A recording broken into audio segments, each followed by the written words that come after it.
for this area is basically peak performance. You know, I've studied peak performance and peak productivity a lot. And most of the world's highest earning people, especially the Fortune 500 CEOs and stuff, they follow a similar routine, getting up early and working hard, and they also exercise and they do a bunch of other things. But what they do is they work in 90-minute intervals. So it's about an hour and a half. You know, if you do anything for longer than that time frame, you get distracted, you're not as productive. So it doesn't make sense to try to do something that you're not going to do well in, you know, or you're losing the odds of doing better in.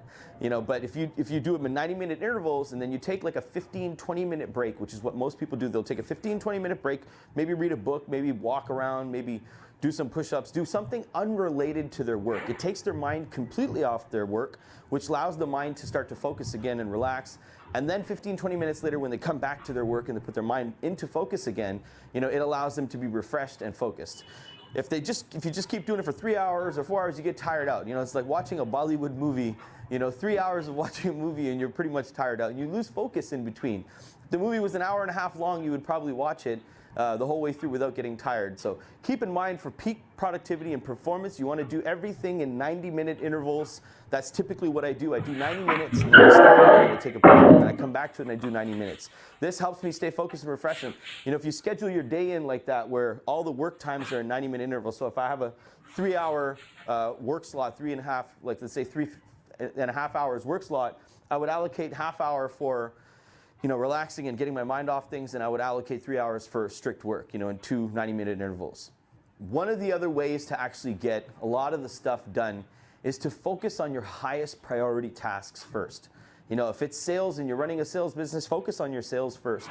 You know, if it's something, what's the most important part of your business? You know, what has to happen that's going to translate it into more dollars in the bottom line? And if it's anything other than sales, you know, make that the highest priority and focus on that as well. If you focus on your highest priority tasks first, you will get a lot of these done, and then you go to the medium priority tasks and then eventually to the lower. If you shouldn't spend, you know, all your time and your day working on all these low priority tasks that are not going to contribute anything significant to your business. The best way to do it is to focus and apply all your power on the highest priority tasks. If you can just get, you know, 20% of your highest priority tasks done, that's equivalent to 80% of the work that needs to be done. And the final thing is, there's no such thing as not enough time. Honestly, brothers and sisters, time is, you know, there's never enough time to do anything that's not a priority, you're not committed to, or it's not a passion.